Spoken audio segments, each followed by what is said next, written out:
irmão, eu vou pedir a você que siga comigo para o livro de Salmos, no Salmo de número 118. Salmo 118. Obrigado. Depois que eu derrubei a jarra... não, a jarra veio. Eu ia falar, depois que eu derrubei a jarra não voltou mais.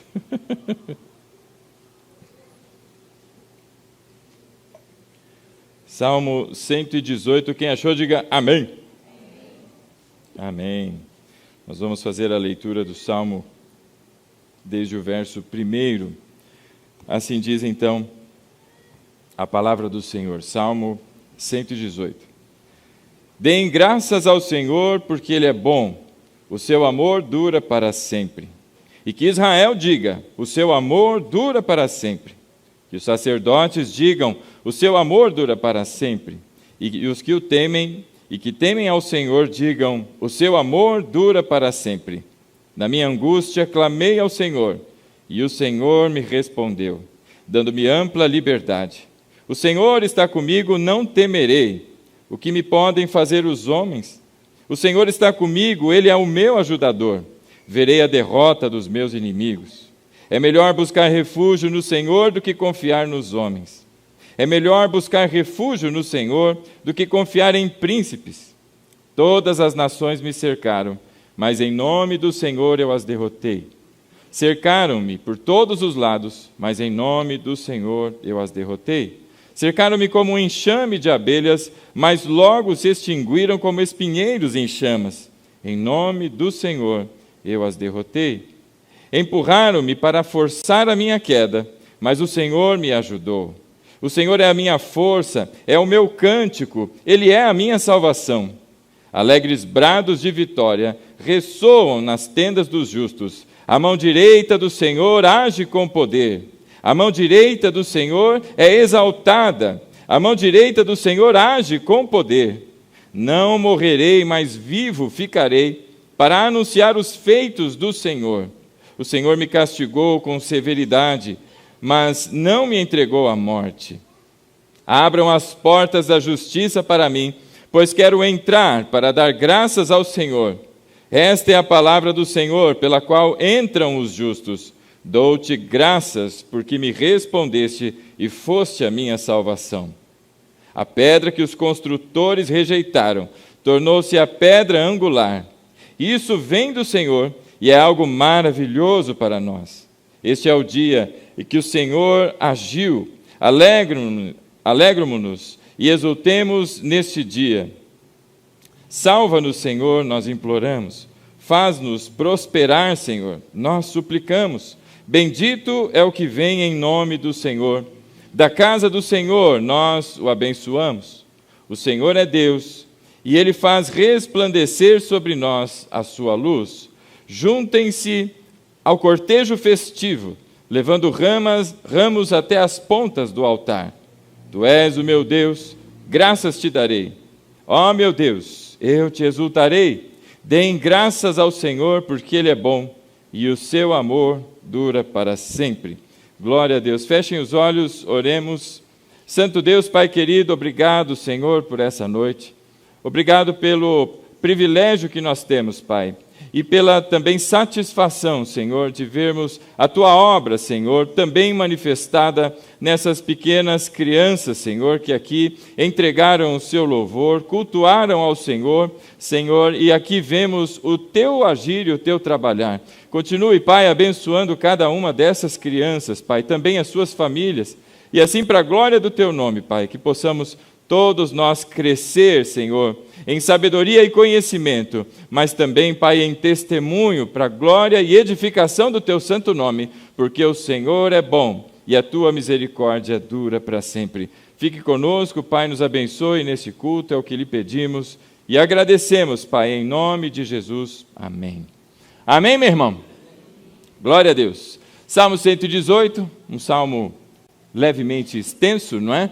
Mas que tem também grandes e importantes verdades que vimos aqui manifestadas. Esse é um salmo que muitas pessoas atribuem a Davi, outros atribuem a Moisés, outros atribuem a terceiros, não se tem consenso.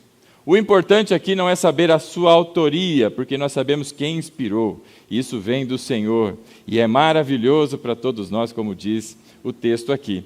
Mas eu quero começar com a minha famosa pergunta, não poderia ser diferente nessa noite. E eu queria lhe perguntar: o que te faz feliz? O que te faz feliz, meu irmão? E antes que você apressadamente responda, eu queria que você pensasse melhor, porque se subiu alguma coisa na tua mente, talvez tenha vindo de pronto, e o coração é enganoso. E aqui eu não falo de uma promoção, que certamente deixa alguma pessoa aí feliz, a não ser que a promoção traga mais trabalho do que dinheiro, não é? Não é um carro novo, não é nada nesse sentido. Talvez para alguns, a família. O que te faz feliz?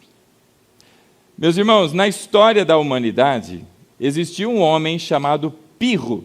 Não sei se você já ouviu falar de Pirro. Não é de espirro, mas é o Pirro. Pirro foi um general, um homem bravo, irmão.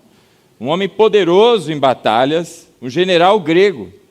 Ele nasceu pouco antes da morte de Alexandre o Grande. Alexandre o Grande, certeza que você já ouviu por aí. Do tal do Pirro, talvez não.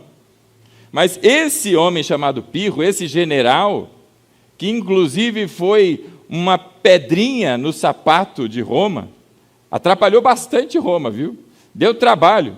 Ele foi capaz de conquistar a Macedônia, irmãos. Ele foi capaz, com o seu exército, de ter grandes conquistas.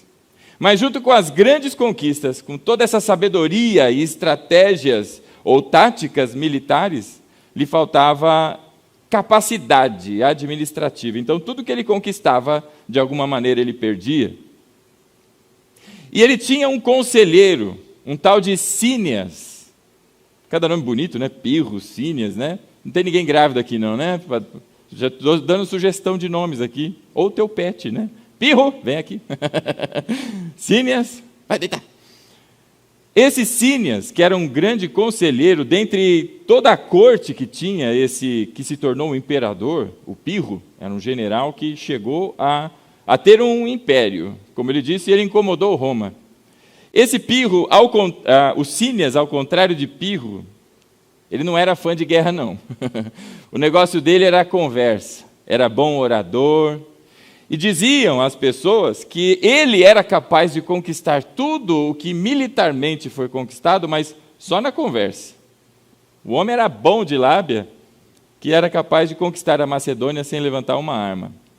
Dizem as fontes, E esse Cíneas chegou para Pirro numa das reuniões de conselho, e ele já estava tão assim, não aguento mais essas batalhas, nós vamos morrer uma hora, E ele chegou para o Pirro, falou: Pirro, chega com isso. Ele falou: chega nada. E aí o Cíneas fez essa pergunta para Pirro: o que te faz feliz? E aí ele falou: mano, o que me faz feliz é conquistar, nós vamos sair para a batalha, nós vamos conquistar, nós vamos pegar a Macedônia. E aí Cíneas virou para ele e falou: tá bom, você conquista a Macedônia, mas e depois? Ora, depois nós vamos para a Líbia. Tá, mas e depois? Depois da Líbia nós vamos para Roma, e de Roma nós vamos para Osasco, nós vamos lá para o João 23, e assim ele foi falando, e aí o Cíneas virou para ele e falou: tá bom, você conquistou tudo isso, conquistou o mundo, mas e aí? E depois? E aí o Pirro, dizem que ele deu aquela enchida no peito assim, e falou: depois, que eu já sou o dominador, aí eu sento, vou beber, vou comer e vou descansar em paz. E aí Cíneas virou para ele e disse: mas por que você não faz isso agora? E ele estatalou os olhos, ficou sem resposta. Por que você precisa conquistar o mundo para poder se sentar e desfrutar do que você já tem? Essa foi a resposta, que ele ouviu desse sábio Cíneas, sábio conselheiro. E eu, com base nessa conversa, nesse diálogo que aconteceu lá nos idos de 400 antes de Cristo, eu faço de novo essa pergunta para você: o que te faz feliz, meu irmão? O que te deixa animadão? Esse Salmo 118 que nós lemos hoje é um salmo que agradece a Deus, é um salmo de regozijo, é um salmo de alegria. Porque aquelas pessoas que tinham sido tiradas, arrancadas da sua terra, os judeus que foram dominados pelos babilônios, foram levados da sua terra, a sua cidade, a sua terra foi destruída e devastada, e depois de passarem lá muitas décadas, Deus permitiu que eles voltassem. E agora, voltando para a sua terra, reconstruindo os alicerces do templo, reerguendo os muros, você deve se lembrar de Esdras, de Neemias, não é?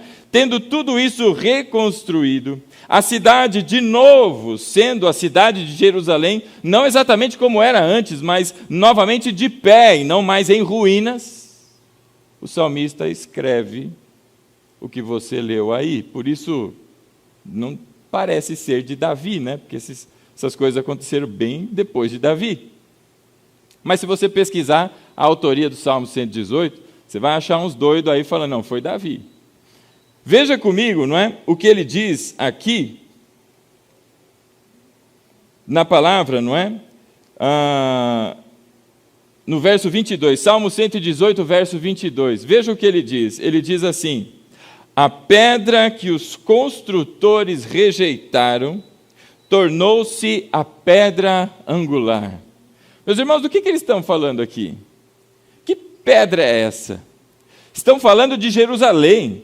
Estão falando da cidade fortificada que era, mas que foi rejeitada, menosprezada pelas nações, foi destruída, colocada abaixo.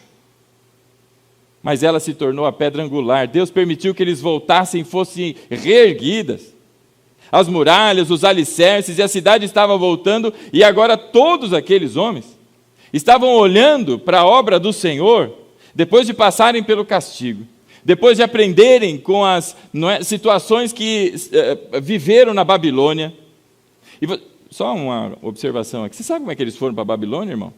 Eles não foram de van, não foram de trem-bala, e não foram de helicópterozinho como o dono de banco que vai para prestar a delação premiada. Sabe como é que eles foram, irmãos?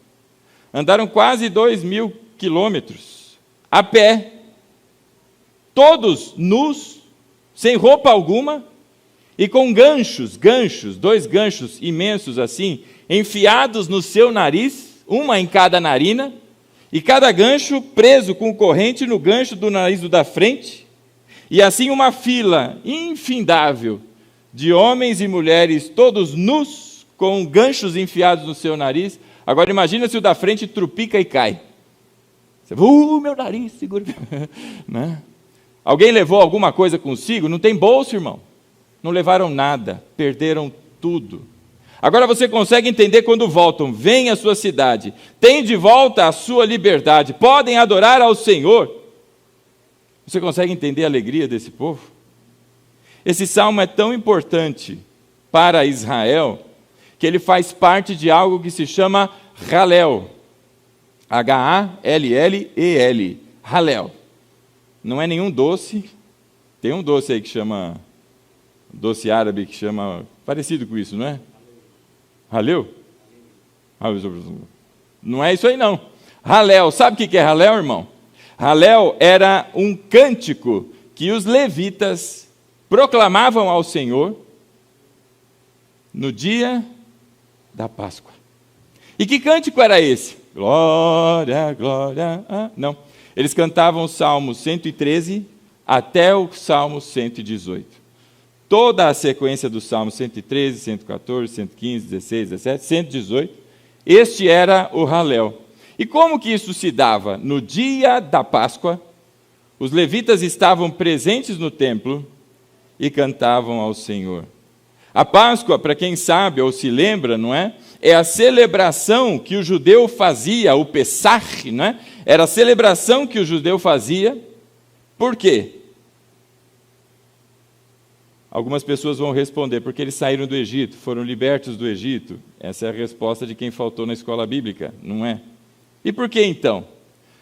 Porque Deus colocou a ordem de passar o sangue nos umbrais das portas, e todo aquele cuja casa tinha o sangue do cordeiro nos umbrais das portas da sua casa, aquela situação da morte, o anjo do Senhor que veio trazer morte aos primogênitos, ao ver o sangue nos umbrais, passava por sobre aquela porta e não entrava.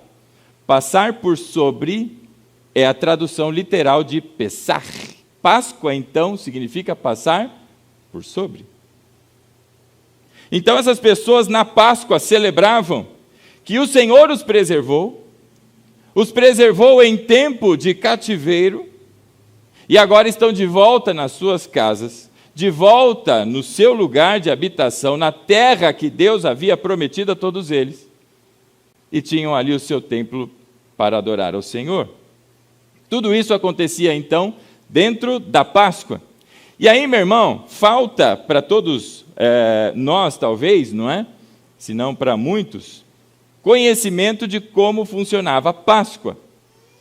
A Páscoa judaica, ela se dava no 14º dia do mês chamado Nissan, ou Nisan. A pronúncia eu deixo para que você escolha a sua, eu já ouvi as duas. Esse 14º dia era exatamente o dia da lua cheia. O primeiro dia desse mês, chamado Nisan ou Nissan, o primeiro dia desse mês, ele tinha uma marca especial. A marca especial deste dia era um treco chamado equinócio. Já ouviu falar do equinócio? O equinócio é o momento em que a Terra, pensa na bolota, não é? Chamada Terra, o planeta Terra. O que o planeta Terra faz da vida? Ele fica girando, não é?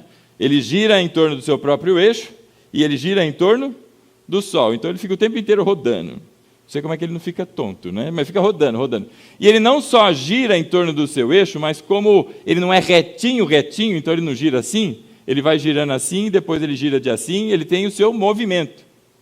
E existe um momento em que o movimento da Terra está de tal maneira, numa angulação muito precisa, e que quando o Sol bate, esse é o dia do equinócio, quando o Sol bate na Terra, ele bate exatamente sobre a linha do Equador, que divide os hemisférios, sul e norte. Nosso professor de geografia saiu e podia me corrigir aqui. E quando o Sol bate naquele lugar, o que acontece?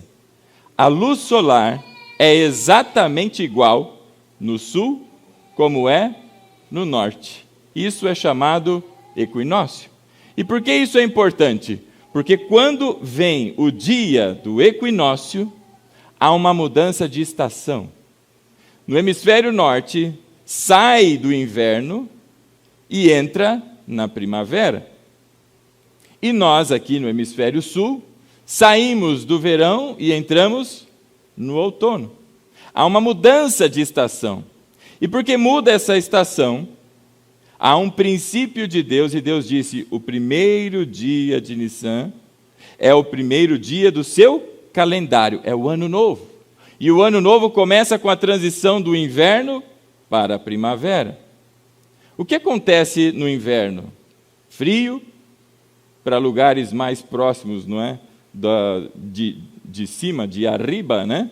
Fica bem gelado a ponto de ter neve. O que acontece com a vegetação? Congela. E o que acontece com a primavera? Tudo aquilo que foi queimado, morto pelo frio, agora a natureza começa a trazer novamente os seus rebentos. Será que isso é uma coincidência de Deus escolher exatamente esse dia? Ou tem da parte do Senhor uma impressão digital bem grande impressa aqui? Nós vamos continuar e vamos entender melhor. Então, o primeiro dia do ano, primeiro dia do mês chamado Nisan ou Nissan, é o dia do equinócio. Passado esse primeiro dia, 14 dias, esse dia de lua nova, 14 dias depois se tem o dia da lua cheia. E este dia, o 14º dia, Deus estabeleceu que seria o dia da celebração da Páscoa.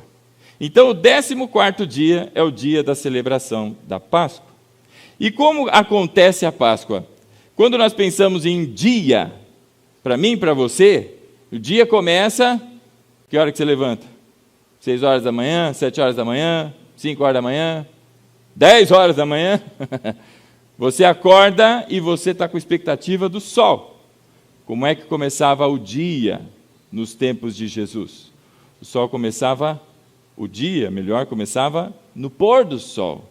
A partir das 6 horas da tarde, começava o novo dia. Então, o dia 14 de Nissan não começava de manhãzinha, começava no fim, para nós, no fim do dia. Era exatamente este o dia, daquela quinta-feira, em que o Senhor Jesus fez a ceia com os seus discípulos. Era o início do 14º dia. No ano 33 depois de Cristo, exatamente o ano 33 depois de Cristo, o 14º dia cai na virada de quinta para sexta-feira, de maneira em que o sacrifício que se fazia no templo acontecia então na sexta-feira. E esse sacrifício, como é que se dava, meu irmão? Esse sacrifício, ele acontecia da seguinte maneira: logo cedo, os sacerdotes faziam um sacrifício, que era o sacrifício chamado sacrifício diário. Acontecia uma pela manhã e uma no começo da tarde. Todos os dias, de manhã e de tarde, havia sacrifício no templo, e esse sacrifício era pela nação de Israel. Naquela sexta-feira, no 14º dia de Nissan, houve o sacrifício pela manhã. O nosso Senhor Jesus estava passando por julgamentos, não é? Julgamentos injustos, fraudulentos. Passou por toda aquela situação de flagelo e carregou a sua cruz até chegar no monte, não é, chamado Gólgota, e ali foi crucificado. Passou pelo menos das 9 horas da manhã até as 3 horas da tarde, pendurado no madeiro. O segundo sacrifício que acontecia no templo: Jesus foi crucificado no Monte Gólgota, o templo está aqui, no centro de Jerusalém. Chega à tarde, esse sacrifício era por volta das 3 ou 3:30. Mas como era dia de Páscoa, este sacrifício pela nação era adiantado. E ele acontecia às 2:30 da tarde, para que exatamente às 3 horas da tarde começasse o sacrifício da Páscoa, o sacrifício instituído pelo Senhor. E como era este sacrifício? Exatamente igual quando lá em Êxodo o Senhor estabelece, não é, a Páscoa, e cada família deveria ofertar um cordeiro, imolar o seu cordeiro. O sangue desse cordeiro não tinha que ter sido passado nos umbrais das portas. Depois de ter imolado o sangue nas portas, eles deveriam então pegar aquele animal, consumir aquele animal, de maneira em que toda a família comesse dele e não sobrasse nada. Se a família fosse pequena, ela se juntaria com outra família pequena para que aquele animal oferecido fosse inteiramente consumido e não poderia sobrar nada, sendo que nenhum dos seus ossos poderia ser quebrado. Muito bem. E nos dias de Jesus? Porque aquilo foi lá no Egito, aquilo foi numa condição que não tinha templo, não tinha a organização dos levitas, não tinha absolutamente nada, como era nos dias de Jesus. Seguia da mesma maneira. Cada família tinha que levar o seu cordeiro até o templo. Este que levava o cordeiro até o templo era chamado de fiel. Então os fiéis levavam o cordeiro até o templo. Não ia a família inteira para o templo, mas ia quem? O fiel. E esse fiel, ele era o representante de uma família ou de um grupo. Porque o animal que foi, não é, imolado, precisava ser consumido, tinha que comer daquela oferta. E então, ou a família era grande o suficiente, ou se juntava. Então, cada grupo, cada fiel de grupo ou família, ele tinha entre 10 a 12 pessoas que ele representava, isso na média. E então o fiel ia até o templo, levando a sua oferta. Você já parou para pensar quantas pessoas, mais ou menos, tinha em Jerusalém, morando em Jerusalém? Você já pensou? Alguém aqui? Ontem eu fui a uma cidade que tem 9.000 habitantes. Quantos habitantes você acha que tinha lá em Jerusalém naquela época? Não é tudo isso, não. Mais ou menos, segundo os historiadores, 80 mil pessoas. Se todas as pessoas, não é, levassem ali o seu cordeiro, todas as 80 mil, representadas, não é, pelo seu fiel, já é um volume legal de animalzinho que está sendo levado para o templo, não é? Mas não eram só os habitantes da cidade. Na época de Páscoa, todos eram encorajados a irem a Jerusalém para a celebração da Páscoa e, lá em Jerusalém, ofertarem o seu animal, ofertarem o seu cordeiro. E então, dizem os historiadores, que entre 3 a 4 milhões de pessoas, de 80 mil, saltava para essa multidão de gente, estavam, não é? E frequentavam Jerusalém na semana da Páscoa. É muita gente. Imagina você morar num lugar tranquilo e de repente, aquele mundaréu de gente, que você não tem nem como andar, você vai, peraí, vai para a esquerda, para a esquerda, aí vai. Porque está todo mundo comprimido. Meu irmão, quem dá esse número de 3 milhões de pessoas é um historiador chamado Flávio Joséfos. Muita gente já ouviu falar sobre esse homem, não é? Mas esse número não é lá muito racional, não. Porque a cidade não comportava, não tinha cisterna suficiente para ter água para toda essa rapa de gente. Não tinha lugar para essa rapa de gente dormir ou comer. Então, esse número mais perto do racional é na ordem de 438 mil pessoas. Isso é um número racional. Você saltar de 80 mil para 400 e cacetada, continua com o mesmo problema, não continua? Agora eu pergunto a você, faz as contas comigo, de 438 mil pessoas que frequentavam por dia a cidade de Jerusalém, lá na sexta-feira, no dia 14º do mês de Nissan, iam até o templo às 3 horas da tarde para oferecerem o seu, não é, cordeiro pascal. Sabe mais ou menos quantos animais se estima que eram imolados ali no templo? A minha pergunta, meus irmãos, é porque essas coisas são muito assim surpreendentes, e eu tenho a impressão que muitos não conhecem.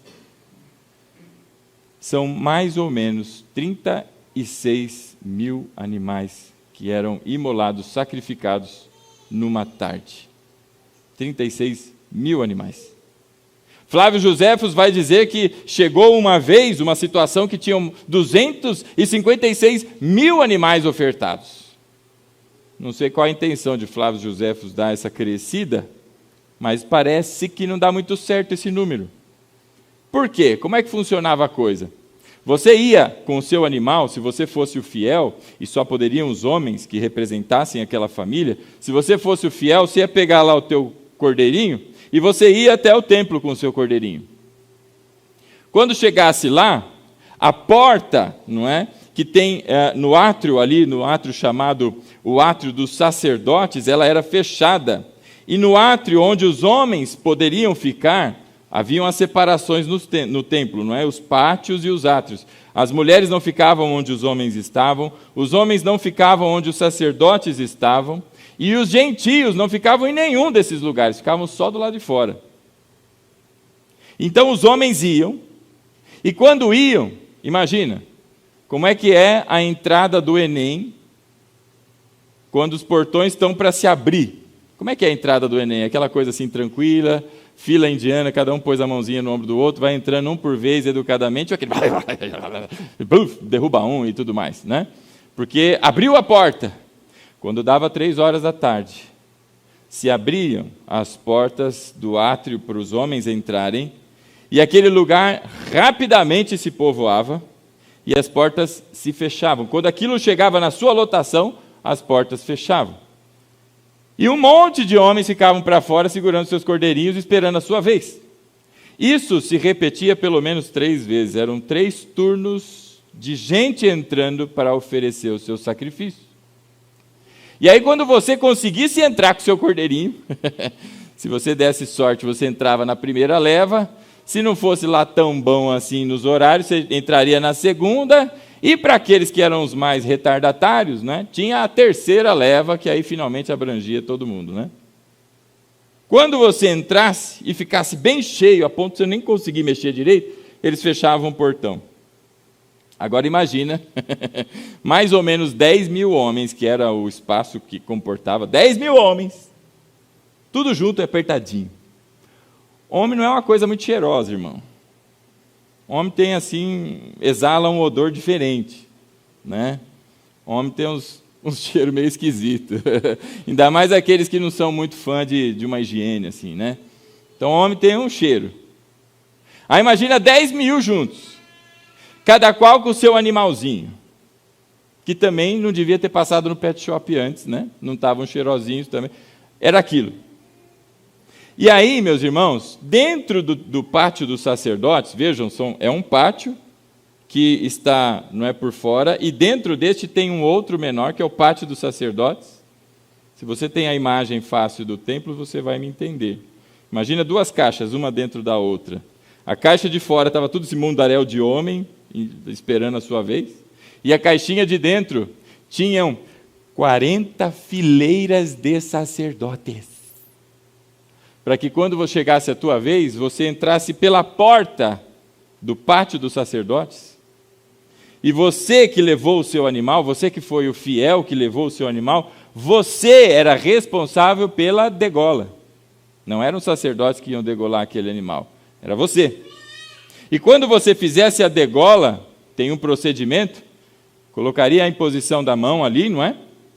Porque todo aquele sacrifício gerava na consciência daquela pessoa que aquele animal estava morrendo, não é? No seu lugar, era você que deveria estar lá, mas é o animal. É a consciência do sacrifício em substituição. E aí se colocaria a mão, feito o procedimento, a degola. Pluf, degolou o animal. E a forma da degola era a forma de uma cruz. As coisas não são de coincidência, irmão. Deus faz tudo colocando as suas digitais. E quando se fazia o sinal da degola no pescoço daquele animal, o primeiro sacerdote, imagina uma fila, um cordão de gente assim. Tinham 40 filas dessa, pelo menos. O primeiro sacerdote, que está aqui bem pertinho, ele já estava com uma bacia. Para fazer o quê? Para pegar o sangue daquele animal, que foi degolado. E quando ele pegasse o sangue, terminou mais ou menos de 1,5 litro a 2 litros por animalzinho, terminou a degola, o que ele faz? Ele passa para o de trás, o sacerdote que está atrás dele. E aí ele passa a bacia com o sangue e pega uma bacia vazia. E aí ele volta. Quando ele volta, o que degolou já foi e chegou o próximo da degola. E assim degola, pega o sangue e vai, o outro foi para lá. Pegou a bacia vazia, volta, degolou, pegou o sangue e passou. Já brincou de escravo de Jó? Escravo de Jó, jogava um castanho, não sei como é que era a música. E assim ia, até que aquela bacia com sangue chegasse ao altar do sacrifício, e ali ele era aspergido de uma vez. O sacerdote pegava aquela bacia, jogava ali no altar do sacrifício, e devolvia a bacia e pegava uma bacia cheia. Esse era o procedimento, por 3 horas. Das 3 horas da tarde até as 6 horas, todos aqueles animais deveriam ter sido sacrificados. Porque às 6 horas já não tem mais sacrifício, cada um na sua casa deve estar de volta com o seu animalzinho para comer. Sabe, meus irmãos, você já imaginou degolar 36 mil animais em 3 horas? Eu te falei do cheiro dos homens que não são assim tão cheirosinhos, né? Os animaizinhos que estavam ali, que traziam o seu próprio odor. Imagina que o animal não pode comer glúten, senão dá gases, né? E aí tinha algum animal que tinha comido glúten naquele dia. E aí, imagina aquele cheiro, irmão. E aí você degola, imagina o cheiro do sangue. Se são 2 litros por animal, faz a conta aí, matemático. 36 mil vezes 2. 70 aí? 72. É muito sangue. E aquele sangue que voltava até chegar no sacerdote que estava lá na ponta, ele era, lançado, aspergido naquele altar. E assim, 40 filas, 40 sacerdotes lançando sangue ininterruptamente até terminarem todos os sacrifícios. E para onde ia essa rapaiada de sangue? O sangue, meus irmãos, ele escorria por baixo no templo, e ele tinha como que veios de irrigação, e antes que começassem os sacrifícios, aquele mesmo lugar por onde passava a água, ou seja, o aqueduto que passava debaixo do templo, ele era fechado. E quando fecha, imagina a água está passando, né? Aí de repente alguém represa. O que acontece? A água começa a subir. Então quando você chegasse lá, se você fosse o fiel, quando você colocasse o teu pezinho lá, o que ia acontecer? Ia fazer tibluf, tibluf. Por quê? Porque tinha água até o seu tornozelo. Para que essa água? Porque foi a primeira leva. 10.000 homens entraram ali. 10.000 homens ofereceram os seus cordeiros pascais. 10.000 animais foram sacrificados e o sangue de 10.000 animais foram ali. Imagina a quantidade de sujeira que tinha no chão, entre sangue, pedacinhos, pelo momento da degola. Quando terminavam todos os 10.000, aquele lugar que foi travado soltava, aquela água misturada com o sangue descia e ia embora. Depois eles travavam de novo e agora vinha a água limpa. E a água limpa subia de novo. Então tinha uma certa limpeza. Aí vem o segundo turno, começa tudo de novo. Mais 10.000 pessoas. Tudo isso de novo até que vem o terceiro turno. Tudo isso de novo e foi embora. E terminou-se a Páscoa. Esse era o procedimento de Páscoa. E enquanto todos aqueles animais eram sacrificados no primeiro turno, no segundo turno, no terceiro turno, o que os levitas ficavam fazendo? Cantando o Halel. 3 horas ininterruptas de louvor ao Senhor, indo do Salmo 113 ao Salmo 118, volta ao 113, vai até o 118, volta ao 113, volta até às 6 horas da tarde. Isso era a Páscoa judaica. E quando, então, das 3 horas da tarde, em que o primeiro animalzinho imolado, o seu primeiro cordeiro pascal, não importa se são 10.000 primeiros cordeiros ou o primeiro que foi imolado, necessariamente e cronometradamente, às 3 horas da tarde, ele era imolado. Isso aqui no templo. Enquanto lá no Monte Gólgota, exatamente às 3 horas da tarde, a Bíblia diz que o Senhor dá, então, aquele momento, o seu brado, ele diz: Pai, em tuas mãos eu entrego o meu espírito. Meus irmãos, essa é a Páscoa judaica. Agora pensa comigo, isso foi um dia, 3 horas só, de um dia. Todo esse movimento e toda essa logística. O que falamos aqui foi da última Páscoa. Agora pensa que essa foi seguida no ano passado de uma, no retrasado outra, e assim. Quantos animais não foram ofertados no sacrifício pascal? Fora o sacrifício diário, que eram 2 por dia. Fora o sacrifício do Yom Kippur, que é um outro sacrifício. Quanto sangue, quantos animais. Nenhum desses milhares, centenas de milhares de animais, todo esse sangue junto, foi capaz de aplacar a ira do Senhor contra o pecado. Só o sangue do Cordeiro Santo de Deus foi suficiente para aplacar a ira de Deus contra o pecado, para satisfazer a demanda de Deus por justiça. Só o sangue de Jesus. E quando nós olhamos para isso, tudo isso, meus irmãos, era o dia a dia daqueles sacerdotes do dia da Páscoa, fora toda a semana de preparação. E o que nós vemos na palavra do Senhor é que o Senhor Jesus participou de pelo menos 4 Páscoas, até que chegou a Páscoa pela qual ele foi entregue. Eu peço a você que siga lá comigo para João, o Evangelho de João. Nós vamos no capítulo 2 e nós vamos dar uma olhada nessas situações em que o Senhor Jesus participou da Páscoa, porque em cada uma das ações da Páscoa, todo esse rito apontava para ele, apontava para Jesus.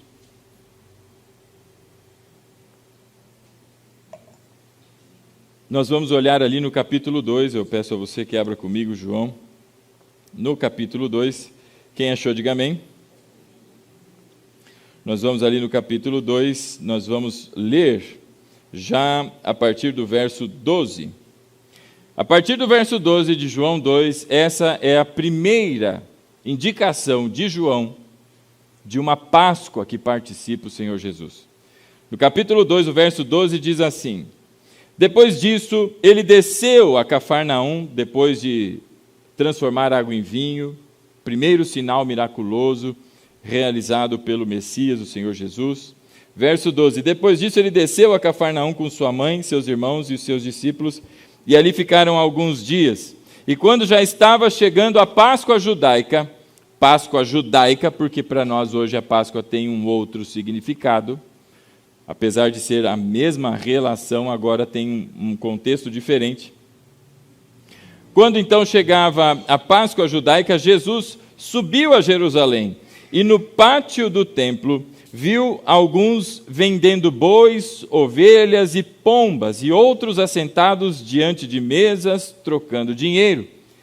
E então ele fez um chicote de cordas e expulsou todos do templo, bem como as ovelhas e os bois, e espalhou as moedas dos cambistas e virou as mesas. Aos que vendiam pombas, disse: tirem essas coisas daqui, parem de fazer da casa de meu pai um mercado.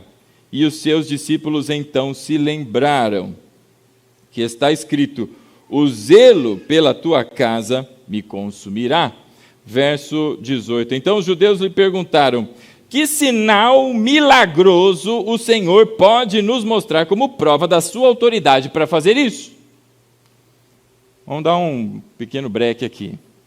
O que João fala aqui, meus irmãos, é de um momento em que Jesus purifica o templo. Até aqui, amém. Os irmãos estão lendo e estão entendendo.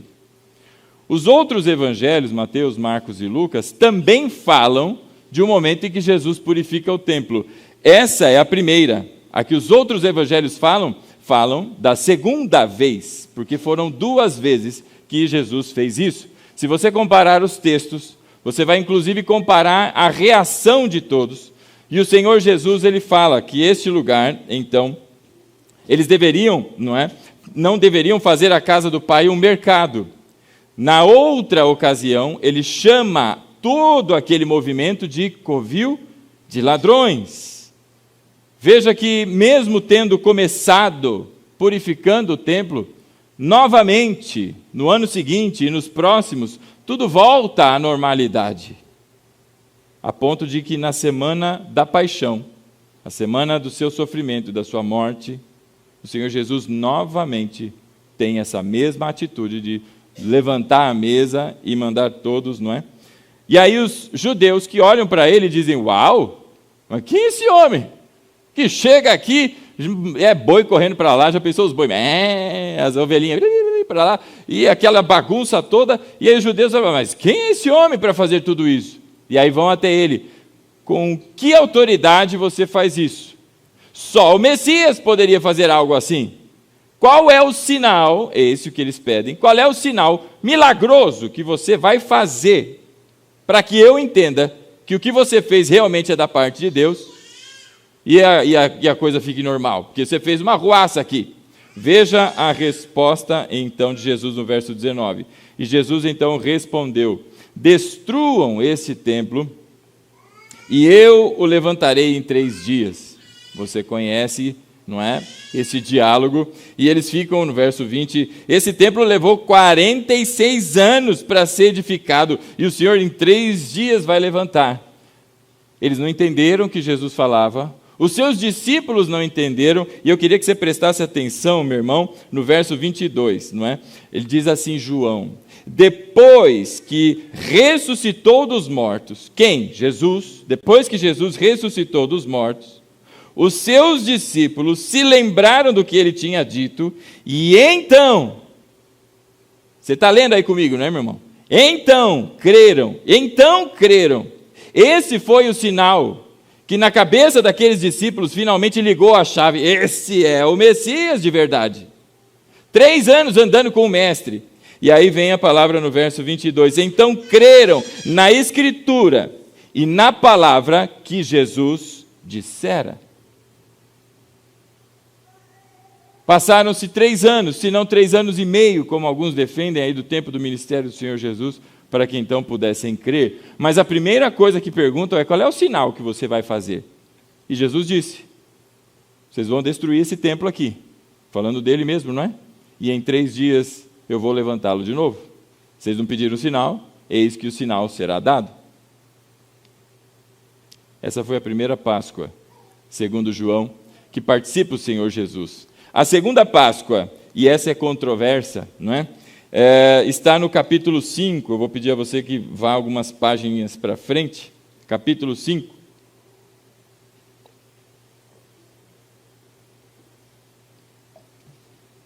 Capítulo 5.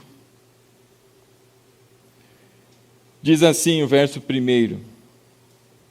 Algum tempo depois, Jesus subiu a Jerusalém para uma festa dos judeus. Aqui não diz explicitamente Páscoa, e é por isso que se tem a controvérsia. Isso é uma Páscoa ou é qualquer outra? Podia ser a festa dos Pentecostes, podia ser qualquer outra. Mas no texto original existe um artigo dizendo a festa, não uma festa. Está dizendo a festa, o que dá a conotação, e para ter muitos judeus envolvidos, a principal que trazia pessoas de fora, peregrinos até Jerusalém, era a Páscoa. Por isso muitos acreditam que este é um momento também de Páscoa. Por isso seria a segunda Páscoa experimentada pelo Senhor Jesus, não é? E então, em sendo a Páscoa, não é? Porque pode não ser, se os irmãos entenderam. Verso 2. Há em Jerusalém, perto da porta das ovelhas, um tanque, que em aramaico é chamado Betesda, tendo 5 entradas em volta. E ali costumava ficar grande número de pessoas doentes e inválidas, cegos, mancos e paralíticos. E eles esperavam um movimento na água, e de vez em quando descia um anjo do Senhor e agitava as águas. O primeiro que entrasse no tanque, depois de agitadas as águas, era curado de qualquer doença que tivesse. Um dos que estava ali era paralítico, fazia 38 anos, quando o viu deitado, e soube que ele vivia naquele estado durante tanto tempo. Jesus perguntou: você quer ser curado? No segundo evento, que possivelmente e muito provavelmente é uma Páscoa, o Senhor Jesus passa novamente, está a caminho, não é? Do templo, e ele passa por um lugar chamado Betesda, há um tanque ali. E ele vê o homem naquele estado. Depois de perguntar àquele homem se ele queria ser curado, Jesus então diz a ele para ele se levantar, porque existe um diálogo, aquele homem se lamenta porque não tinha ninguém para ajudá-lo, mas, meus irmãos, ele está diante do Senhor, o Deus encarnado, e então ali ele é curado. E começa um grande rebuliço, porque isso aconteceu num sábado. E as pessoas olhavam para Jesus: ora, você violou o sábado, você violou a lei de Moisés. E Jesus respondeu que não. Ora, por que você fez isso no sábado? Qual foi a resposta de Jesus? O meu Pai continua trabalhando. Se meu Pai continua trabalhando, eu também continuo trabalhando. O que isso quer dizer? Quer dizer que Deus é workaholic, Deus não para, Deus não tem nenhuma, não é alucinado e tudo mais? Ou está mostrando para aqueles homens que o descanso do sábado é o descanso do esforço humano, enquanto o divino continua operando? Será que Deus, no 7º dia da criação, se sentou numa rede celestial, botou os seus pés divinos sobre ela, cruzou e disse: aleluia, agora eu vou para a minha caixinha do nada? Será que foi isso que Deus fez? Essa não é a imagem de alguém cansado e que vai buscar, não é, recarregar as suas baterias. Essa é a imagem de um governante que se assenta no seu trono e agora administra a sua criação. A etapa de criação acabou, e agora ele governa e administra a sua criação. E então diz Jesus, o seu Pai continua trabalhando, o Senhor continua governando soberanamente e cuidando da sua criação. Eu faço o mesmo. E aí aqueles homens olham para Jesus, é o quê? Você está dizendo que você é filho de Deus agora? Então você está arrogando para si, não é? O título de divindade? E aí começa a confusão. Aqueles homens começaram com o desejo de pegar Jesus e matá-lo pela blasfêmia. Essa foi a segunda situação. Na primeira delas, nós vimos que o Senhor purifica o templo, não é? E mostra para aqueles homens que o sinal de que ele era o Messias, primeira indicação de sinal questionada a Jesus, é que ele ressuscitaria ao terceiro dia. A ressurreição, meu irmão, é um sinal para todas as pessoas. Este é o Messias. Na segunda situação, possivelmente uma Páscoa aqui, o Senhor Jesus agora mostra que ele sim é Deus, que ele sim é o Senhor do sábado, e aqueles homens deveriam olhar para Jesus, e se não criam na sua palavra, ao observarem a obra, porque não foi questionada a obra, viram que a obra realmente era de Deus, não questionaram a obra, mas questionaram o dia que foi feita a obra. E Jesus fala então que ele é como o Pai, se o Pai trabalha, ele também trabalha. E então queriam matá-lo. A terceira ocasião, então, da Páscoa, meus irmãos, acontece agora lá no capítulo 6. João não tem lá tanta preocupação com a cronologia, ele está mostrando os sinais para mim e para você, porque o objetivo dele é que, em conhecendo os sinais, você creia. Creia que Jesus é Filho de Deus e, crendo, tenha vida e vida eterna. No capítulo 6, então, nós encontramos ali, a partir do versículo 4, não é? A palavra do Senhor dizendo assim: estava próxima a festa judaica. Estava próxima a festa judaica. E essa festa judaica da Páscoa.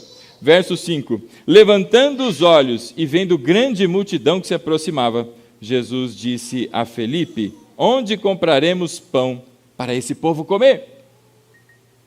Na terceira situação de Páscoa, para alguns segunda, mas na Páscoa indicada aqui por João, na terceira delas, Jesus tinha acabado, não é, de sair de onde ele estava, da região perto do templo, vai para o seu lugar de mais, não é, descanso, lugar de oração. A multidão segue Jesus. Os outros evangelhos vão nos contar que Jesus curou muitas pessoas. Haviam muitas pessoas ali e muitas pessoas doentes, e Jesus se compadece delas e cura aquelas pessoas. E o dia continua passando, e então chega um momento em que finalmente olham os discípulos e eles perguntam: e aí, Senhor, o que é que nós vamos fazer?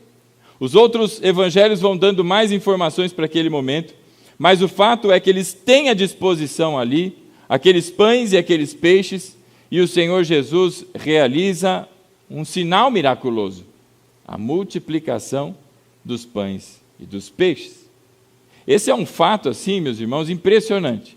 João diz que 5.000 pessoas dali comeram, pelo menos 5. As contagens, as pessoas vão somando, mulheres, somam-se crianças, e aí números diferentes vão surgindo e maiores, mas pelo menos 5.000 se alimentaram e 12 cestos cheios sobraram. Em seguida disso, Jesus sai daquele lugar, atravessa o rio e vai para outra margem.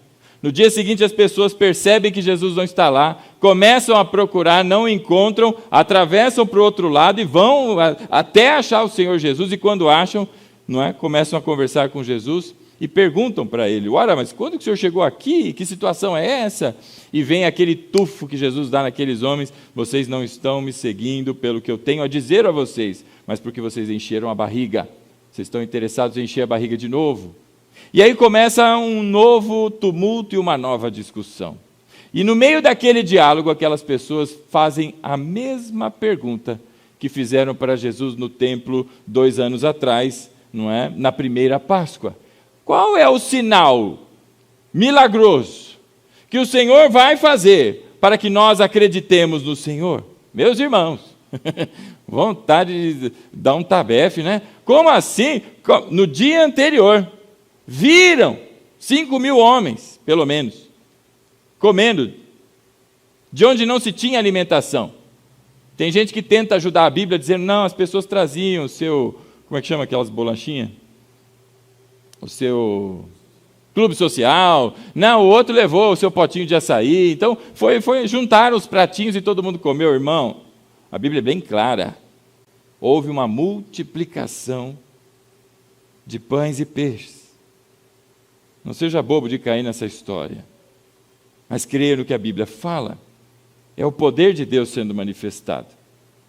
E aí pedem para Jesus um sinal, irmão, você acabou de ver. E se você é crente, se você era judeu naquela época, você estaria na primeira Páscoa e teria visto o que fez Jesus.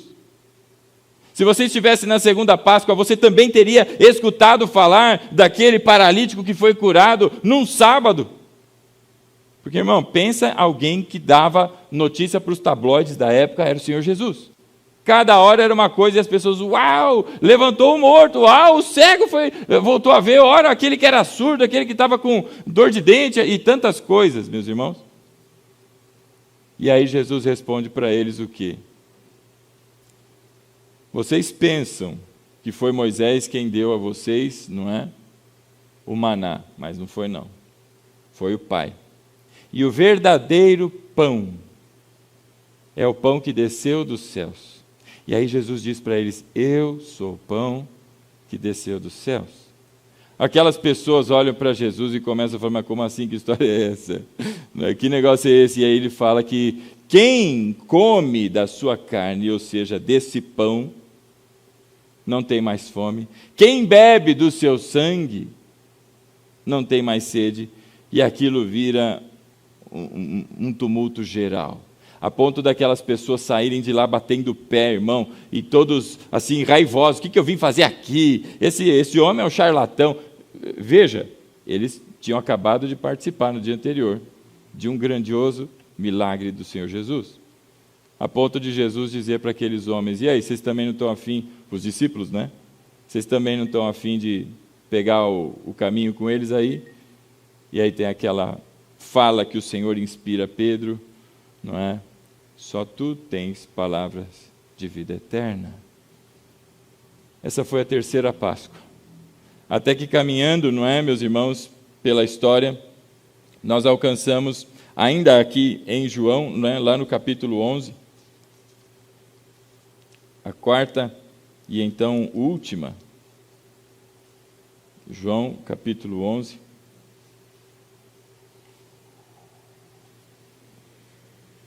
Nós vimos sobre isso na semana passada.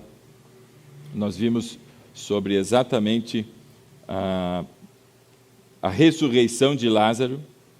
E ela aconteceu, então, muito próximo da Páscoa. Capítulo 11, verso 55. Diz assim, ao se aproximar a Páscoa judaica, muitos foram daquela região para Jerusalém, a fim de participarem das purificações cerimoniais antes da Páscoa. E continuavam procurando Jesus, e no templo perguntavam uns aos outros, o que você acha? Será que ele virá à festa? Mas os chefes dos sacerdotes e os fariseus tinham ordenado que se alguém soubesse onde estava, o denunciasse, para que pudessem prender. O plano já estava armado, o plano de matar o Senhor Jesus já estava estabelecido, não se sabia exatamente como, mas a decisão já estava tomada entre aqueles líderes religiosos. E o que fez o Senhor Jesus? Senão, trouxe à vida aquele pelo qual não se tinha mais dúvida que estava morto, Lázaro. Lázaro foi ressuscitado.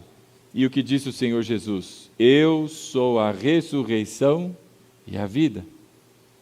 Se Jesus tem poder para ressuscitar mortos, pela palavra de poder do Senhor, E sendo que na primeira ocasião de Páscoa, ele afirma que ele ressuscitaria,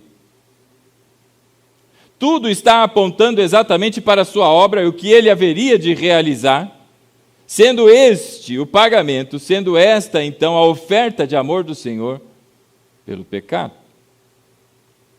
Nós observamos aqui agora aqueles homens, meus irmãos, não mais tendo vontade de ouvir ao Senhor Jesus, não mais olhando para aqueles homens, para os discípulos, para o Senhor Jesus, e encontrando verdades nas suas palavras, mas agora a sua preocupação era que Roma viesse e tirasse deles todo, não é, o contexto religioso, tirasse deles o templo, tirasse deles toda a organização que tinham. E por que eles tinham esse medo? Eu vou lhe dizer o porquê, meu irmão. Porque eles estavam percebendo que aquelas obras realizadas pelo Senhor Jesus não eram obras, senão obras da parte de Deus. Ora, e por que não creram então? Se perceberam que era de Deus, deveriam ter se curvado? Sim, deveriam, mas não se curvaram. Então por que temeram? Porque são obra de Deus? Não. Por que temeram? Porque aquelas pessoas, lembre-se, são fariseus, são escribas, doutores ou mestres da lei, é gente, meu irmão, que tinha decor e salteado as Escrituras. Não é como alguns crentes lambisgoia que não sabem nem ler com cré da Bíblia, não. Aqueles homens eram instruídos nas Escrituras. E o que causou então medo àqueles homens? Você já ouviu falar de um homem chamado Daniel? Você lembra do Halel que celebrava que o pessoal saiu da Babilônia e voltou para sua terra? Daniel é um que esteve na Babilônia. Quantos lembram de Daniel? Amém? Daniel existiu, irmão? Diga glória a Deus. Uma das profecias de Daniel fala de um conjunto, nós chamamos de semanas. Quantos já ouviram falar das 70, então, semanas de Daniel? Já ouviu falar? Então siga lá comigo, meu irmão. Bora tirar a teia de aranha aí da Bíblia. Daniel, capítulo 9.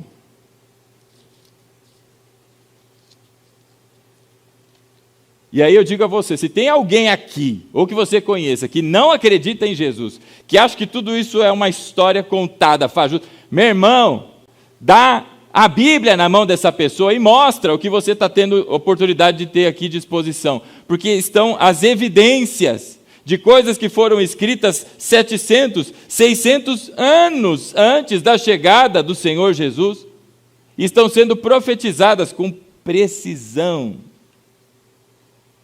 Meu irmão, se tem dúvida, está aí na tua mão. Capítulo 9 de Daniel. Quem achou? Diga amém. Amém, tá glória, aleluia. Veja aí então o verso 20. Verso 20 em diante, Daniel 9, 20. Diz assim a palavra do Senhor.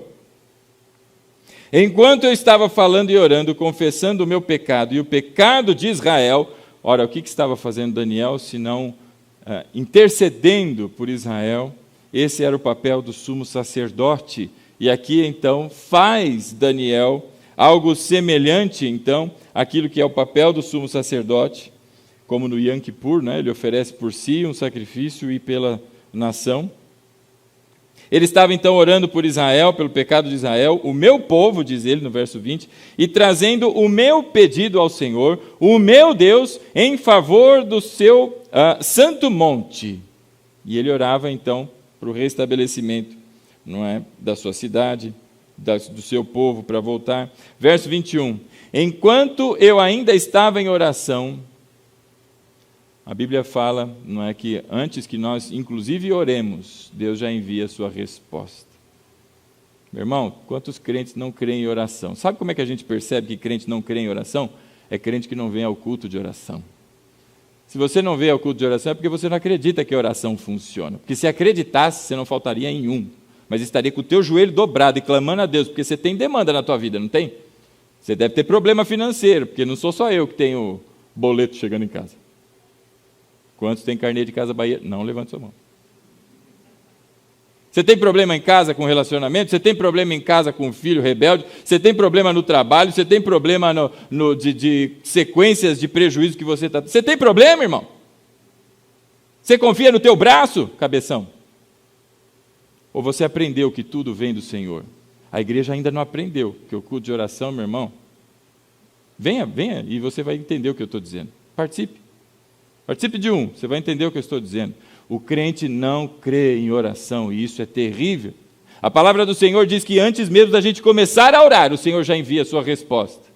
E aqui está Daniel exatamente experimentando isso. Ele nem tinha concluído a sua oração, e enquanto orava veio o anjo Gabriel, e lhe trouxe a resposta, diz a palavra no verso 21. Enquanto eu ainda estava em oração, Gabriel, o homem que eu tinha visto na visão anterior, veio voando rapidamente para onde eu estava, a hora do sacrifício da tarde. Consegue perceber paralelos? Sacrifício da tarde, 3 horas da tarde, o Senhor Jesus entrega o seu Espírito nas mãos do Senhor, todo o procedimento da Páscoa. Continue aí com a leitura comigo. Verso 22. Ele me instruiu e disse: Daniel, agora vim para dar-lhe percepção e entendimento. Veja, quando você ora, Deus lhe esclarece, Deus lhe acrescenta sabedoria e entendimento. Assim que você começou a orar, houve uma resposta que eu lhe trouxe, porque você é muito amado. Só Daniel é amado pelo Senhor, irmão? Ou o Senhor ama todo aquele que se encontra em Cristo?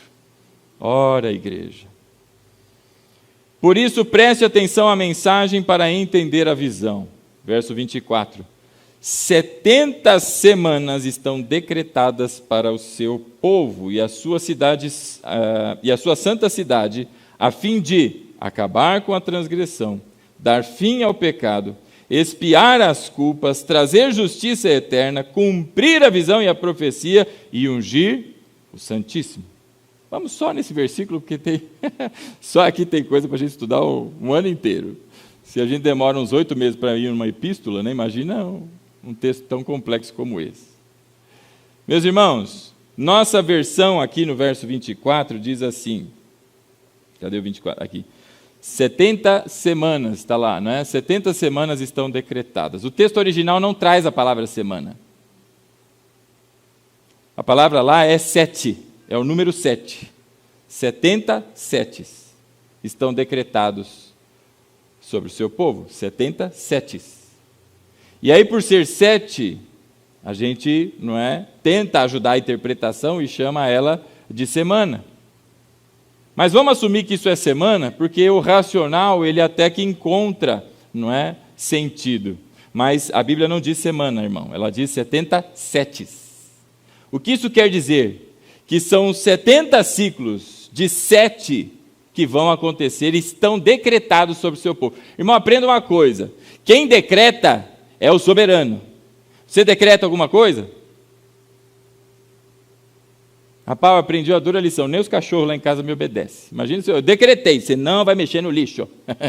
Hoje de manhã eu acordei 5h30 da manhã com barulho, eu falei, o que é isso, rapaz? A minha cadelinha, ela pegou a lixeira e ela saía toda feliz, com o rabinho assim, andando 5 e pouco da manhã, fazendo barulho daquele para lá. Fora a vergonha dos vizinhos acordando, porque eu vi um monte de luz acendendo, né? De quem é esse barulho? Aí o pessoal, ui, esse maluco aí que não cuida dos cachorros direito. Né? Quem decreta, meu irmão, é o soberano. E o Senhor decretou sobre o seu povo, diz o anjo, a Daniel. Existe decreto de Deus, meu irmão, sobre esse mundo, sobre nações, sobre a sua vida. A sua vida está debaixo do controle do soberano. Você não está à deriva, mas a poderosa mão de Deus é que tem guiado os teus caminhos. Se você está aqui e veio até aqui, é porque essa mão poderosa lhe trouxe até aqui. Se levantaram situações difíceis, Daniel está vivendo uma. É tempo de desespero, é tempo de aflição. Nós vimos ali no Salmo que lemos, o Salmo 118, que o Senhor respondeu no tempo de aflição. Há um decreto sobre o povo. E há um decreto sobre a vida daqueles que estão em Cristo. Deus decretou que o seu destino é a eternidade junto com o Pai. Deus decretou que você vai ter vida eterna se você está em Cristo. Isso é decreto de Deus. No verso, então, 24 diz lá, 70 setes estão decretados, não é, para o seu povo e a sua cidade santa, a fim de que se acabe com a transgressão, dar fim ao pecado, expia culpas, traz justiça eterna, cumpre a visão e a profecia e unge o Santíssimo. E ele continua no verso seguinte dizendo assim, saiba e entenda que a partir da promulgação do decreto, que manda restaurar e reconstruir Jerusalém, até que o ungido, o príncipe, venha, haverá 7 semanas e 72 semanas. Veja que não é difícil a interpretação. Você vai ouvir uma série de coisas, gente falando com muita convicção. Ouça e entenda que existem interpretações diferentes, porque nós não sabemos. O fato aqui é que, ao todo são 70, vamos chamar de semanas então, 70 setes. Cada semana é semana de anos na interpretação. E então 70 vezes 7, porque são 70 setes, dão, matemático, 490 anos. Desses 490 anos, 69 semanas vão acontecer a partir de um decreto, e aí este é um decreto humano. E essa última semana das 70, aí é uma outra história, motivo de outra confusão. Quem é dispensacionalista pensa de um jeito, quem é aliancista de um terceiro jeito, assim vai. Mas vamos falar só das 69 primeiras? Daniel, aqui ouve do anjo que passarão 7 e depois 62. 7 com 62, 69. Então, quem é crente também é bom de matemática, aleluia. 69 semanas. Essas 69 semanas contadas, então, a partir do momento em que há um decreto de restauração da cidade. Que cidade? A de Daniel. E ele está orando, inclusive, para quê? Para isso. E Deus responde. E dá quando isso vai acontecer. E aí começam, meus irmãos, algumas confusões, porque tem calendário lunar, tem calendário solar, tem interpretação do tal do ciclo de Metão. Você já ouviu falar sobre isso? Os judeus, eles calculavam 12 meses de 30 dias, 29,5. E tinha a cada 7 anos, mais ou menos, não é a cada 7 anos, não. Em 19 anos tinham 7 ocorrências.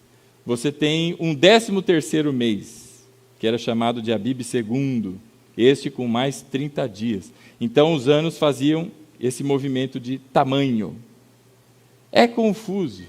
Mas o fato, meu irmão, é que se você somar os anos, somar os dias, a partir do decreto, que pode ser de Ciro, pode ser de Artaxerxes, que dá 2 decretos, tem pelo menos 3 opções para você começar a contagem de anos aí, por isso que eu estou dizendo que é complexo o texto, né? Sabe quando todas as tentativas de cálculo vão cair? Vão cair entre o ano 26 para 27 depois de Cristo ou o ano 33. Essa diferença de dias e de anos aqui, meus irmãos, é por conta da dificuldade de se calcular. E me parece que Deus não estava interessado em que você soubesse exatamente o dia e a hora e o momento, mas que você entendesse e conseguisse ler o tempo em que você está vivendo. Me parece muito mais simbólico isso. Mas acontece que em 444 a.C., Artaxerxes dá o seu segundo decreto, e diz a Neemias que ele pode ir lá voltar a reconstruir. E então, toda a cidade é reconstruída. E muitos creem que esse é o ponto de partida de contagem e que vai culminar no ano 33, se não 30, depois de Cristo. Se 30, aproximadamente no início do ministério público do Senhor Jesus. Se 33, aproximadamente o ano da sua morte e ressurreição. Ora, e o que isso tem a ver? Continue lendo aí, meu irmão. Continue lendo aí. Fica aí. Verso 25. Saiba e entenda que a partir da promulgação do decreto que manda restaurar e reconstruir Jerusalém, até que o ungido, quem que é ungido, irmão? O Senhor Jesus, o Messias. Inclusive, Messias, a palavra significa ungido. o príncipe então venha, haverá 7 semanas e 72 semanas. Então, para a chegada de Jesus se conta 69 semanas. Ela será reconstruída com as suas ruas e muros, a cidade, mas em tempos difíceis. Se você conhece a história, você sabe a dificuldade que foi para a reconstrução de toda a cidade, o templo e os muros e assim por diante. Veja o verso 26. Depois das 62 semanas, ou seja, passaram 7, depois 62, então estamos em 69 semanas. Depois de tudo isso, e já não haverá lugar para ele, não é? Que depois das 62 semanas, o ungido será morto. Fala então do quê? Da morte do Messias. E já não haverá lugar para ele, mesmo depois de ressurreto. Você deve se lembrar que Jesus disse que ainda que voltasse, na parábola, não é? Ainda que voltassem dos mortos, lembra a parábola do rico e do Lázaro?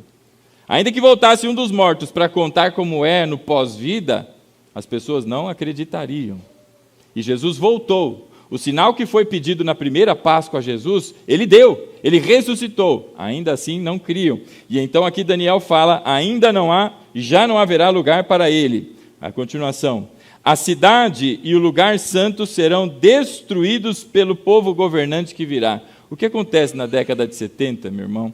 Roma invade e destrói novamente Jerusalém, não é? E o fim virá como uma inundação, mas vai chegar assim, inesperado, do nada, e aconteceu. Guerras continuarão até o fim, e desolações foram decretadas. Lembre-se do decreto. Quem decreta? Você já entendeu. Verso 27. Com muitos ele fará uma aliança que durará 1 semana.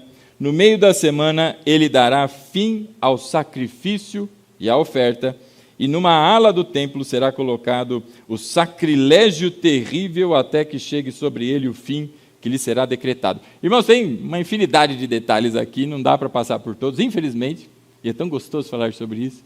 Mas o que eu quero que você veja aí comigo no verso 27 está o motivo daquele pânico daqueles homens lá em Jerusalém. No meio da semana ele dará fim ao sacrifício e à oferta. O que acontece a partir da morte e ressurreição do Senhor Jesus? Uma nova e eterna aliança é formada. Essa nova e eterna aliança já não demanda mais sacrifícios, porque o único e verdadeiro sacrifício já aconteceu, o sacrifício do Messias, do Senhor Jesus. Quem estuda Hebreus, a Epístola aos Hebreus, vai encontrar lá, não é? Dizendo que haveria de acontecer exatamente o quê? O fim, a caducidade, o encerramento dos sacrifícios e das ofertas. Esse era o medo daqueles homens, e é isso que acontece, e acontece quando? Na década de 70, com a invasão e a derrubada do templo, tudo de novo. E por que parou o sacrifício? Porque você não pode sacrificar em qualquer lugar. Se você fosse na Páscoa, você sacrificaria onde? No templo. Mas e quem não pôde ir porque morava muito longe? Esse fazia sacrifício? Não. O sacrifício é só no templo, é onde Deus determinou. E Deus determinou o sacrifício aonde? No templo. Você tem templo? Não. Então não tem sacrifício. O que aconteceu? Houve um término dessa aliança. Acabou a sua vigência. Acabou. E aqueles homens tinham medo exatamente disso. E agora, meu irmão, depois de dar esse passeio todo, coisa boa, como é bom ler a Bíblia, né? E entender as suas interconexões, é tudo uma palavra só, do mesmo Senhor, não é? Nós voltamos lá para o Salmo de número 118, que começamos, então, a nossa alegria, ou a nossa leitura. Porque esse é o Salmo da alegria e da celebração, porque eles estão de volta na sua casa, estão de volta no seu lugar de habitação, estão de volta na terra que lhe foi prometida.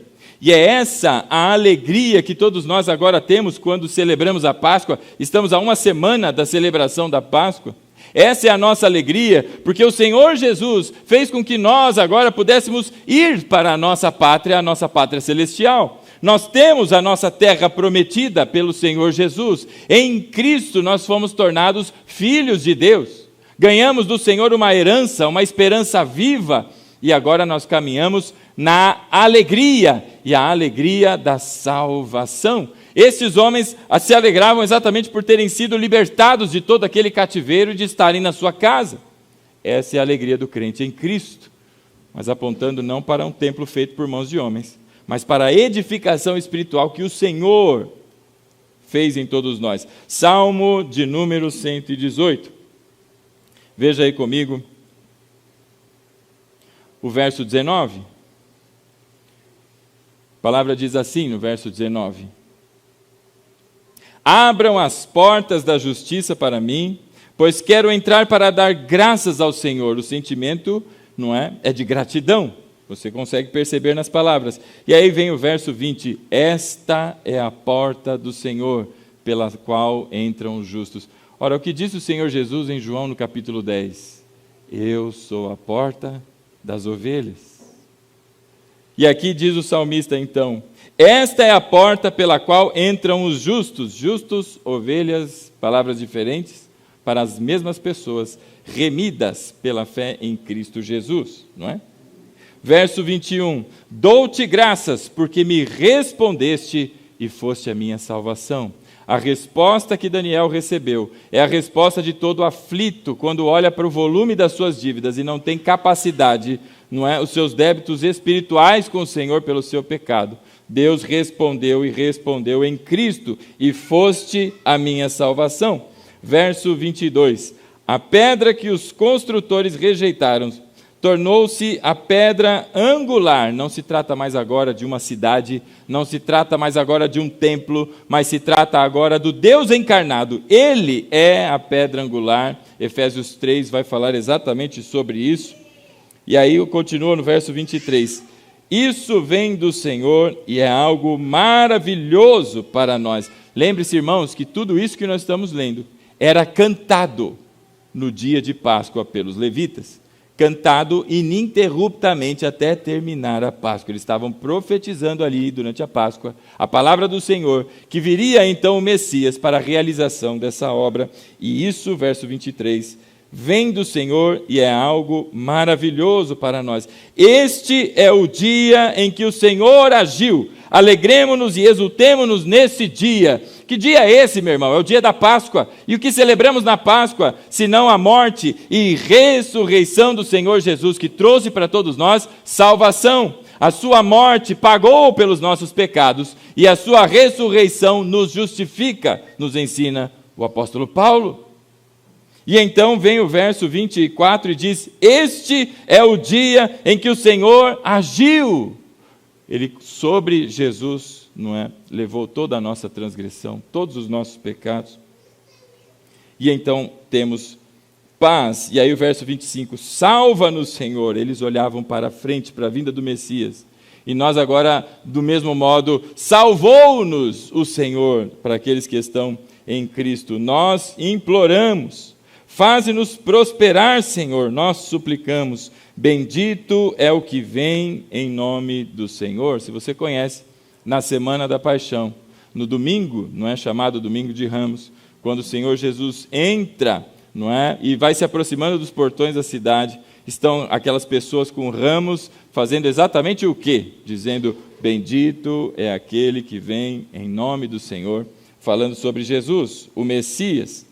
Verso ainda 26, da casa do Senhor nós os abençoamos. O Senhor é Deus e Ele fez resplandecer sobre nós a sua luz. Quem esteve no domingo passado se lembra que o Senhor Jesus é luz, é a luz dos homens, e Ele veio para trazer luz e vida, luz para tirar todas as trevas de uma mente perturbada, de uma mente perdida e afastada do Senhor, para trazer clareza e entendimento. E aí a continuação da leitura: juntem-se ao cortejo festivo, levando ramos até as pontas do altar. Meus irmãos, há uma chamada no Salmo 118 para todos aqueles que encontraram salvação em Cristo, de celebrarem com muita alegria a Páscoa. Se você entendeu tudo isso que passamos aqui, esse é aquele que veio profetizado desde os tempos então de Daniel, desde então de muito antes, quando Moisés falava que viria outro semelhante a ele, desde os tempos da queda de Adão e Eva, quando o Senhor anunciou então que viria aquele, o descendente da mulher, a semente, o Messias, que pisaria a cabeça da serpente, aquele a quem Pedro diz que antes que todas as coisas fossem criadas, o seu sangue era conhecido e conhecido com efeito, o Senhor Jesus. E então ele diz, juntem-se ao cortejo festivo. Meu irmão, a Páscoa não é tempo de você olhar para chocolate, para cachorro, aliás, para coelho, não é para churrasco ou coisa alguma, mas é tempo de nos juntarmos, palavra do Senhor que você está lendo comigo, e celebrar com alegria e gratidão. Por quê? Porque o Senhor fez essa obra por todos nós. Verso então 28, Tu és o meu Deus, graças te darei, ó meu Deus, eu te exaltarei. E aí ele termina o salmo exatamente como ele começou, deem graças ao Senhor, porque Ele é bom e o seu amor dura para sempre. Irmãos, tem pessoas que lá não tem motivo para orar. Irmão, está precisando tomar um tabefe espiritual. Claro que tem. Você está em Cristo ou não está? Você tem mais do que todos os motivos dessa vida para agradecer ao Senhor, então vai orar e agradecer ao Senhor. Mas está difícil, irmão.